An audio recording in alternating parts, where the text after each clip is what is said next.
The Process Project is a project that is about stressing the importance of process over product when it comes to being creative. My name is Abby Downs, and this semester I helped some children learn about creativity using clay.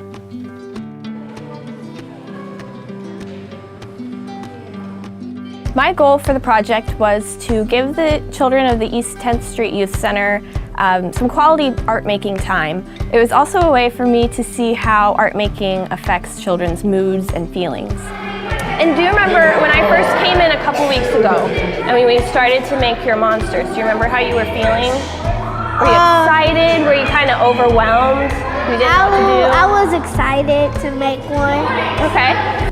I wanted to be a positive influence on the children, as well as helping them find the joy in the creative process. So now that you have made Jerry and Stuart, how do you feel after? I feel pretty confident. Confident? So you feel a little better about yourself? Yeah. You did that all on your own. I know. You know that, right? That's very cool. You should be very proud of that.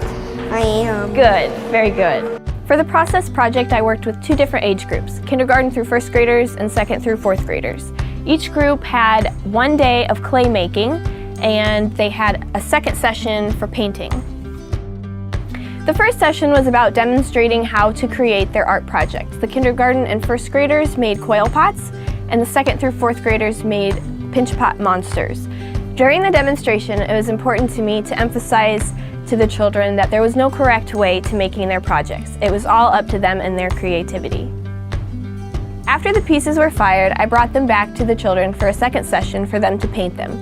During this time, it was important for me to help them realize that they created the project that they were painting. I wanted to instill a sense of pride and accomplishment within the students. During the Process Project, I noticed that a majority of the kids were excited to create and use their hands. The students had little trouble starting and being creative. They really didn't ask me to help them or give them any ideas. They were all just excited to start and do their own thing. I also noticed that the children were really proud of what they had created and wanted to show it off. But while they were proud of their own work, they were also able to look at their peers' work and see their creativity through their artwork as well.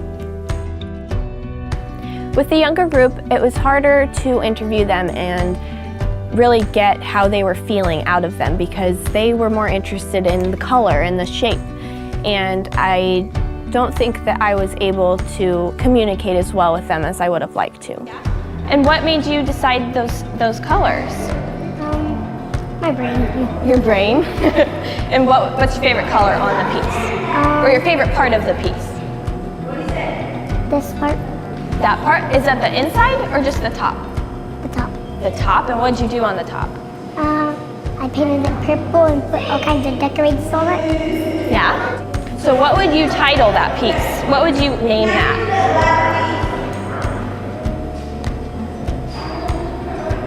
A cup. You would name it a cup? If I could change this project, I would have given the kindergarten and first grade group a project that they could have personalized a little more. They could really only change the size of the coils and the shape of the pot, while the second through fourth graders could really create any kind of monster they wanted and give it tongues and fangs and all kinds of things that give it character. My goal for this project was to really let the children do what they wanted to do and be as creative as they wanted to, and I really feel that I accomplished that in this project. I hope this project helped the kids realize that they can be creative and give them the confidence to continue making art throughout their lives.